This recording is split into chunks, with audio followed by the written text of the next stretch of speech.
Hi, this is Cade, and this is a review of Kamelot's new album, The Shadow Theory. I've already done a reaction video to the first two singles from the album. Overall, my reaction to those two songs was somewhat lukewarm. While I do like the songs, I was a little disappointed that there wasn't more innovation or fun factor, I suppose, to the songs that I was hoping for. They did sound like a continuation of the style on Haven, an album which I thought was a step down from Silverthorn. Overall, actually, I turned out to quite like this album. I liked it more than I thought I would. I went in with low expectations, so I don't think that this album is going to rewrite history or anything, but I will say that it fought well for me to like it. You know, it put up a really good fight, more than I was expecting. I feel that each song is stronger. Every song has a desperation, and I don't mean desperate as in they're so desperate that they're using gimmicks. I mean there's like a desperation to be heard, to like make a statement, to express something. And unfortunately there are some duds among the track list, and Phantom Divine and Raven Light are two of them. They're not duds. Duds is harsh. I just mean a song that is not gonna stick with me long term. They're decent, you know, but they wouldn't be like standouts. Anyway, I'll take everything from track to track. Okay, so The Mission. I don't know why Kamelot want to do this with every album, because there's no variation with them, but they do this intro track and an outro track, and they're always orchestral. And I know that you want to create a sort of cinematic feeling, which is understandable, but I don't think that these tracks, album to album, really contribute to the overall album. Like, they were on Haven and they were on Silverthorn. They're just kind of... they don't have any melody. That's the problem. There's no melody. They're just kind of atmospheric. In that sense, I suppose they serve a purpose, but one is enough. One is enough. Phantom Divine. Basically, I thought it started off strong. I wasn't a fan of the chorus. I thought that Lauren Hart's vocals were too low in the mix, but I did enjoy the hook, I Am the Empire, and the bridge. You know, decent, but I wasn't like jumping up and down about it. Raven Light is another decent song, but it's a little bit Kamelot by numbers. The chorus was a little bit underwhelming, but it finished well with a pick up at the pace towards the end. And, you know, by the way, Tommy's vocals are amazing on all of these songs on the album, mostly. Actually, here's a song where an example where he uses his falsetto in a way that I think is a little bit misplaced. I enjoy his falsetto, and there are parts on the album that he uses it very well, but on this song there's places where he throws it in where it kind of feels almost showy-offy, which is strange because it's not like super impressive. It's just it's just a bit of falsetto, you know. Amnesiac is it's a fun song. It's pretty poppy. I got a little bit of like Amaranth vibe from it. It's catchy. It's got the hook. It's got the, you know, verse. It gets to the chorus real quick, and Amnesiac. You know, like, that's so like poppy attitude.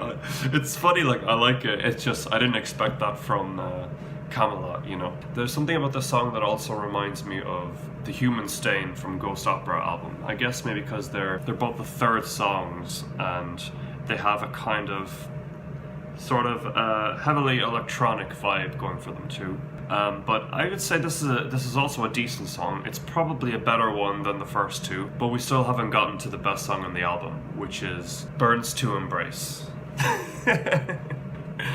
This song is killer, and it knows it. Like, this song knows that it's the best song on the album. In looking online and throughout people's comments and stuff, it's, you know, widely accepted that this is like the one to listen to. It's just very well structured, it's catchy, it's got a good chorus, very important. Solid intro. Tommy's vocals are awesome.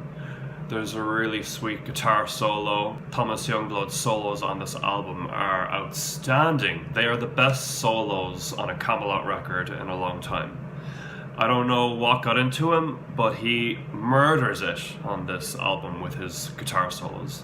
Shredding like crazy, and I love it. Like it's a lot of solos and a lot of shredding, but those solos lend really good energy to these songs, and energy that these songs need. So this album really showcased to me how good of a guitar player he really is with those solos, and I was really impressed, and every time he does one I'm just so happy on these songs. There's also a really cool moment in the sort of the bridge between the verse and the chorus, where it's sort of a duet between Tommy and the cello, and he's doing his falsetto with the cello, and it sounds really awesome. It's a very creative moment. The kids choir also makes an appearance at the end of the song, and I like that the kids choir is being used while the heavy band is playing, and not just at a more solemn, quiet moment. They're actually singing along with a metal band. I guess it speaks to the singability of the chorus, the sing-along nature of the chorus, that a bunch of kids can sing it, and just overall this is a really solid, really good song. So well done, Kamelot. In Twilight Hours is another song that I like very much. It's a very well written, beautiful ballad. I was a huge fan of Song for Jolie on Silverthorn, and didn't like very much Under Grey Skies from the last album. So this song continues in that vein of being like the ballad of the album, the emotional ballad, and with the female singer. But it's good. Like, there's a lot of thought put into this composition, and what's her name? Beyond the Black, the singer from Beyond the Black, Jennifer Haven. Her singing on this song is amazing. She has such a great voice, very emotive, and her voice goes very well with Tommy's. And it's a dark ballad. It's not overly sweet, which I appreciate. There's a really good guitar solo from Thomas here, and everything is going really well up until the very last chorus. And I have to make this comment. I just feel that like the very last chorus, it's building really nicely and everyone is into it, but then just when you assume that they're going to belt out some final notes and there's going to be a nice finale, Tommy just does a little bit of falsetto and then everything just kind of plops. So I do think that the end of the song is a little weak, but overall it's still a really great song, so of course I'll be listening to it more. I just wish there wasn't that boner killer at the end. Kevlar Skin is a nothing song. It's kind of a dud, I'm afraid, in my opinion. It sounds like a song that the guys probably wrote while they were bored on the train somewhere. It's very do. This is a Kamelot song. Underneath this Kevlar skin. It's a melody that you've heard many times. You don't know where you've heard it, but you've heard it everywhere, and you kind of know how it goes. And there was nothing really about this song that I liked except for a really cool instrumental section that it has. It has a good kind of dual solo instrumental section. The tone or the sound that Oliver is using on his keyboard on this album is really good, and his keyboard solos seem more significant on this album. They seem more impressive, more melodic than previous albums. So overall this album has really good solos. If you're into solos, this is definitely the Kamelot album to listen to for that. So the solos, I guess, saved this song, but overall I would say that this is very filler Kevlar Skin.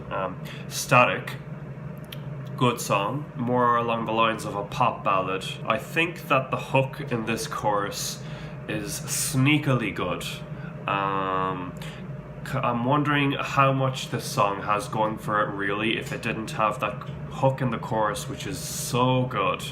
So but it does have the hook, so you gotta give it to this song. It's a solid song and fits well on the album. Good job, you got me. I'll allow it. You got me. Mindfall Remedy. I like this song a lot. I think it would work very well live. It's very energetic. Even though it's a very fast song, there's a good bounciness and a funkiness to the rhythm. There's a really nice kind of swaying feeling to the verses that keeps you moving along, and there's a really great instrumental section here too. Some heavy moments and harsh growls. Catchy chorus. Overall, I think the song is very strong. I do hope to hear it in a live set. Stories Unheard is, I'm gonna say amazing. I think this song is quite amazing. You can tell that they really cared about writing a song that had a melody that really got to your heart, and this is the one. It's ballad-esque, but it's not a true ballad because it has a sort of heavy metal, like double bass drum rhythm that fits well actually, and Tommy's vocals are outstanding. One thing that I think they do a little too much though, and I don't even know if it happens on this song, but it just reminded me of it. You know, when you're listening to a song and then the vocalist does this really sick vocal melody like, I don't know, la la la, or whatever, and then you hear an echo in the background, la la la, la la la, la la.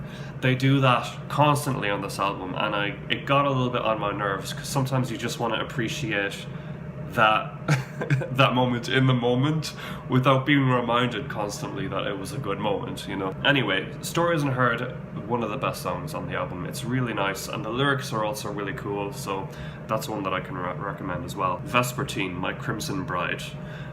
This is a really nice dab of color, a nice song with good flair, added to an album that I was worried was going to be too grey. In other words, it's a lighter song. It adds a little bit of brevity and lightness. It has a little bit of a retro vibe, kind of like earlier metal, you know. It's not so down-tuned. It's somewhere up there, you know, in the E's or the F's. You know, early power metal, kind of almost Sonata Arctica. A little bit cheesy, but fun, you know. There is some fun. There's it's not all sorrow and sadness, although maybe the lyrics of this song are somewhat sad. I'm not entirely sure what it's about. It sounds like a love song,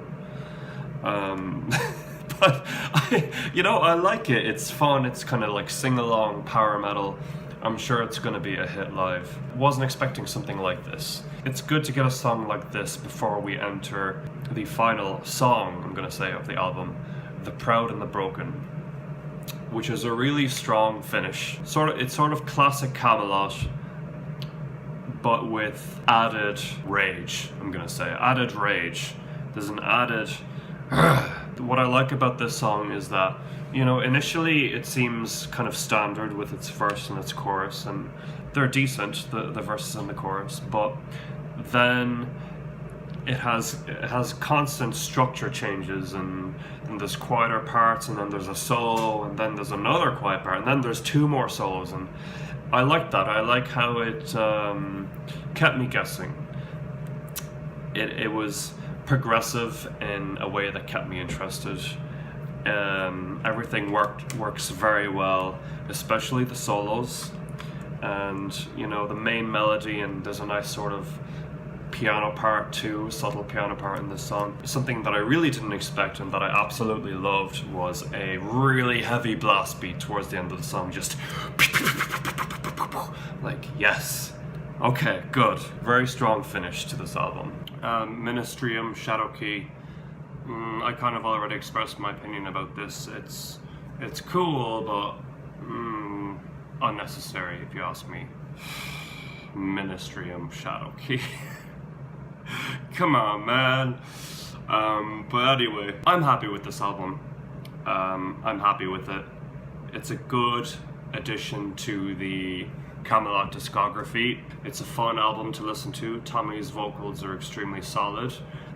The guitar playing is awesome. And my phone ran out of storage again, so I'm gonna have to wrap this up real quick and conclude the review.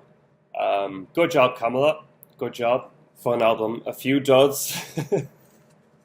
But otherwise, solid. And I hear you. I hear that you wanted this to be good, and it is good. So, well done. If I had to rate this album, maybe 7.75, only because of the few duds that you can still do without. So, maybe if you take a little more time between this album and the next one, what the fuck do I know? But you seem to kind of pump out the albums like it's nothing. So please like and subscribe, and I'll be doing a lot more reviews soon. And please check out my own original music on my channel. I'll put a link below in the description. Thanks. Bye.